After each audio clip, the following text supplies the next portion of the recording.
भगवाकरण जो हो रहा है ये एक राजनीतिक शब्द है और इस तरह की चीजों को करके कहीं ना कहीं पूरे जो शिक्षा का जो प्रणाली है उसको राजनीतिक रंग, जो सहयोगी दल हैं उनको कॉन्फिडेंस में नहीं लिया गया, विश्वास में नहीं लिया गया और यहाँ पर रंग और नाम दोनों बयान के बाद जो नीरज कुमार ने जो बयान दिया है उस बयान को आप ऐसे भी देखिए कि सीधा सीधा बीजेपी के खिलाफ यहाँ पर एक तरफ शिक्षा के स्तर को बेहतर करने की लड़ाई जंतर मंतर पर लड़ी जा रही है तो दूसरी तरफ बिहार में स्कूलों को रंगा जा रहा है भगवा रंग से।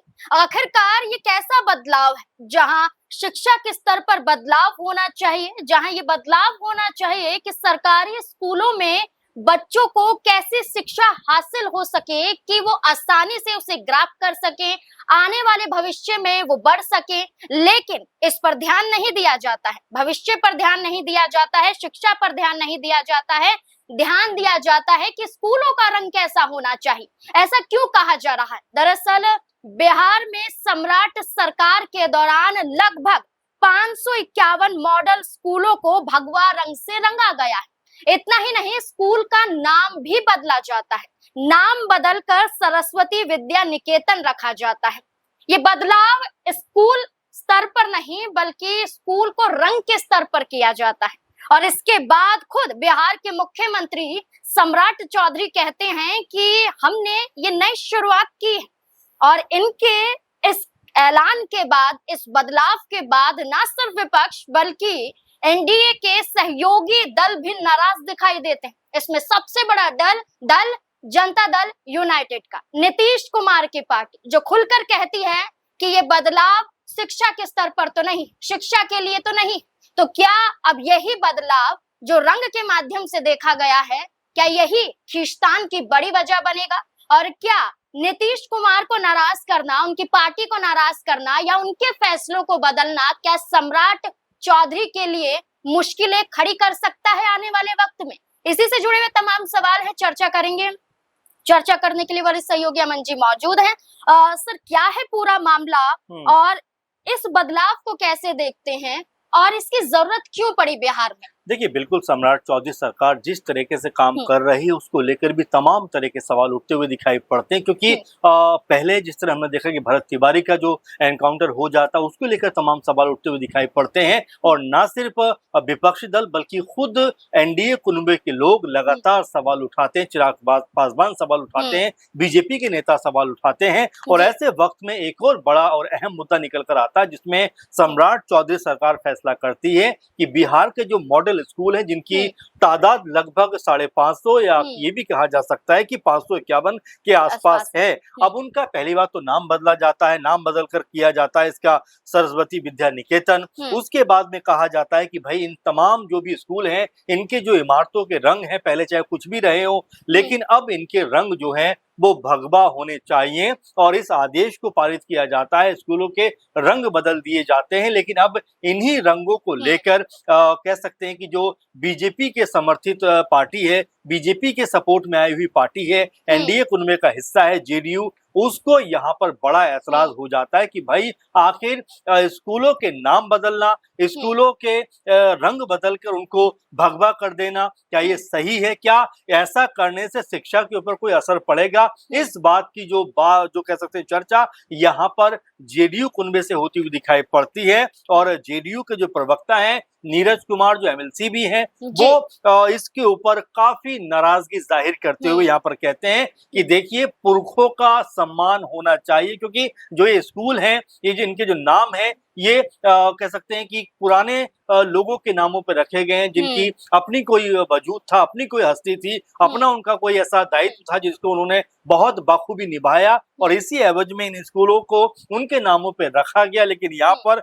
नीरज कुमार कहते हैं कि पुरखों के का सम्मान होना चाहिए और किसी भी कीमत पर उनका अपमान नहीं किया जाना चाहिए। नीरज कुमार तो यहाँ तक कहते हैं कि जो भगवाकरण जो हो रहा है ये एक राजनीतिक शब्द है और इस तरह की चीजों को करके कहीं ना कहीं पूरे जो शिक्षा का जो प्रणाली है उसको राजनीतिक रंग देने का प्रयास किया जा रहा है। अच्छा सर, बीजेपी की तरफ से कहा जा रहा है कि ये रंग बताता है कि कितनी ऊर्जा है जी। और सकारात्मकता को दिखाता है, लेकिन क्या एक रंग डिसाइड कर लेना और वो भी स्कूलों पर आप उसे रंगवा रहे हैं, जी। क्या आप ये खुद नहीं बता रहे हैं कि आप राजनीति कर रहे हैं? क्योंकि कई स्कूल के प्रिंसिपल ये भी कहते हुए नजर आए, नाम नहीं बताया गया, उन्होंने खुद खुलकर ये कहा कि पहले रंग पर बहस नहीं हुआ करती थी कि गुलाबी रंग होगा या नीला रंग होगा, लेकिन अब ये तय किया जा रहा है कि भगवा रंग ही होना चाहिए।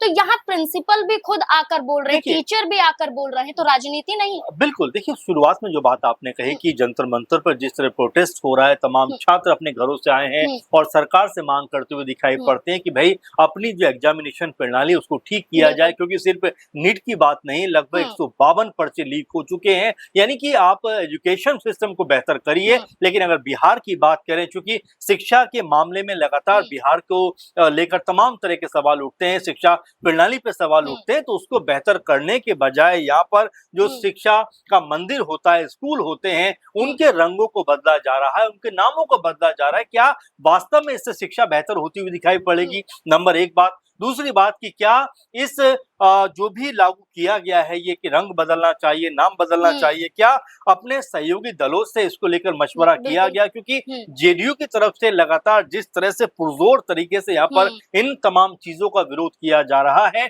वो तो कम से कम ये बताता है कि जो सहयोगी दल हैं उनको कॉन्फिडेंस में नहीं लिया गया, विश्वास में नहीं लिया गया और यहाँ पर रंग और नाम दोनों बदल दिए गए। क्योंकि नीरज कुमार ये भी कहते हुए नजर आते हैं कि शिक्षा के अधिकार में भगवा जैसे रंग का कोई जिक्र नहीं है। यानी कि उनका कहने का अर्थ यही है कि शिक्षा को जो है आप रंगों से मत जोड़िए, किसी धर्म से मत जोड़िए, शिक्षा सबके लिए है। और यहाँ पर सिर्फ नीरज कुमार नहीं, बल्कि अगर जो विपक्षी दल है जिसमें एआईएम की बात करें, उनकी तरफ से लगातार विरोध दर्ज किया जाता है, आरजेडी की तरफ से विरोध दर्ज किया जाता है और ये तक कहा जाता है कि देश का सौहार्द बिगाड़ने का ये प्रयास किया जा रहा है। अब ऐसे में जेडीयू ने जो अलग राह पकड़ी है, क्या आने वाले दिनों में चिराग पासवान भी, उनकी पार्टी भी ऐसा ही कोई बयान देती हुई दिखाई पड़ेगी? क्योंकि चिराग पासवान हमेशा से आप देखिए ऐसे मुद्दों के ऊपर काफी मुखर रहते हैं। अब जंतर मंतर पे जो छात्र प्रदर्शन कर रहे हैं उनके हक में आकर खड़े हो जाते हैं कि भाई देखिए संवाद बहुत जरूरी है, बच्चों से कम्युनिकेट होना चाहिए, छात्रों से बातचीत होनी चाहिए और उनकी आवाज को बिल्कुल भी दबाया नहीं जाना चाहिए। सर, सबसे बड़ी बात है कि जेडीयू के प्रवक्ता सामने आ रहे हैं, जेडीयू के नेता सामने आ रहे हैं, आरजेडी के प्रवक्ता हैं, कांग्रेस के प्रवक्ता हैं या एआईएमआईएम है, लेकिन क्या खुद नीतीश कुमार सामने आएंगे? नीतीश कुमार इस पर कोई टिप्पणी देंगे? क्योंकि लगातार देखा गया है कि जेडीयू पार्टी की तरफ से ये कहा जाता है, विपक्ष की तरफ से कहा जाता है कि नीतीश कुमार मानो गायब हो गए हैं, वो खुद फैसले नहीं लेते हैं, बल्कि बीजेपी अगर जो तय करती है वही जेडीयू में होता है। देखिए अब इसको मैं एक और बात से कहना चाहूंगा नाज़रीन मैम, क्योंकि अगर हम नीतीश कुमार की बात करते हैं, पूर्व मुख्यमंत्री हैं, लेकिन यहाँ पर अगर देखें तो इस बयान के बाद जो नीरज कुमार ने जो बयान दिया है, उस बयान को आप ऐसे भी देखिए कि सीधा सीधा बीजेपी के खिलाफ यहाँ पर जेडीयू पार्टी जाती हुई दिखाई पड़ती है। और जिस तरीके से बयान दिया गया है उससे ऐसा भी लगता है कि क्या कोई टकराहट की स्थिति बनती हुई दिखाई पड़ती है। क्योंकि आप देखेंगे कि अब तक जेडीयू का जो कद था वो कह सकते हैं कि सरकार के अंदर यानी मोदी सरकार में काफी मजबूत दिखाई पड़ता था, लेकिन बीते 2-3 महीनों में जो घटनाक्रम बदला है, क्योंकि आपने देखा कि टीएमसी 2 फाड़ हो जाती है, एक फाड़ जो है उनका लगभग जो 20 सांसद हैं वो जाकर शामिल हो जाते हैं एनसीपीआई में और वो एक बड़ी पार्टी बन जाती है। अगर हम सिलसिलेवार तरीके से देखें तो एनडीए कुंभ में इस समय सबसे बड़ी पार्टी बीजेपी है। और दूसरे नंबर की बात करें तो यहाँ पर अचानक से जो टीएमसी के टूटने के बाद जो भी सांसद थे वो जाकर एनसीपीआई में शामिल हो गए और एनसीपीआई जो थी नंबर 2 की पार्टी बन गई। इसके अलावा हम जो है टीडीपी की बात करें नंबर 3 पे वो दिखाई पड़ती है, 16 उनके सांसद हैं। वहीं शिंदे गुट का भी जिक्र यहाँ पर करना जरूरी हो जाता है कि उनके अब तक 7 सांसद थे, लेकिन उद्धव ठाकरे शिवसेना के 6 सांसद उनके साथ शामिल हो जाते हैं, तो उनकी जो ये गिनती है 13 पहुंच जाती है, यानी जेडीयू से ज्यादा। और ये मिला जुलाकर जो आंकड़े हैं वो ये बताते हैं कि अचानक से जेडीयू जो नंबर 2-3 पर दिखाई पड़ती थी 5 पे जाकर चली जाती है। तो यानी कि ताकत की जो स्थिति जेडीयू के पास थी वो भी अब कमजोर होती हुई दिखाई पड़ती है, क्योंकि अगर जेडीयू को यहाँ पर हटा भी दिया जाए और ऊपर की हम 4 पार्टियों की बात करें जिनमें बीजेपी है, एनसीपीआई है, टीडीपी है और जो शिंदे गुट है, इनको जोड़ दिया जाए तो लगभग 290 का यह आंकड़ा बन जाता है। इसको आप ऐसे भी समझिए कि अब नीतीश कुमार साथ रहे या ना रहे, सरकार के ऊपर कोई बड़ी आंच आती हुई दिखाई नहीं पड़ रही है। तो क्या ऐसे में अब जो जेडीयू है इसीलिए मुखर होकर यहाँ पर बयानबाजी करती हुई दिखाई पड़ रही है? क्या इसीलिए सम्राट चौधरी सरकार के खिलाफ जो फैसला हुआ है अपना जो है बयान देती हुई दिखाई पड़ती है? तो ये तमाम सवाल हैं जो उठकर सामने आते हैं कि क्या अब नीतीश कुमार भी कोई बड़ा यहाँ पर बयान देते हुए दिखाई पड़ सकते हैं? ऐसा अगर होता है तो हो सकता है आने वाले दिनों में इस गठबंधन के ऊपर भी तमाम तरह की दिक्कतें आती हुई दिखाई पड़ जाएं। बिल्कुल, विपक्ष ही नहीं, जेडीयू के कई सांसद भी ये कह चुके हैं कि जेडीयू बीजेपी की कठपुतली बन चुकी है। लेकिन एक बड़ा मुद्दा जिसमें ये कहना गलत नहीं होगा कि शिक्षा का कोई रंग नहीं होता है, वाकई कोई रंग नहीं होता है। जहां एक तरफ लड़ाई है तो दूसरी तरफ बिहार में स्कूलों को रंगा जाता है। अब बड़ी आलोचना की जा रही है। क्या इस आलोचना के बाद जो फैसला बीजेपी द्वारा लिया गया है, सम्राट सरकार द्वारा लिया गया है, क्या ये फैसले में बदलाव किया जा सकता है? क्या रंग में बदलाव किया जा सकता है? आपको क्या लगता है? इस पूरे मुद्दे को लेकर अपनी राय हमारे साथ जरूर साझा करें। धन्यवाद।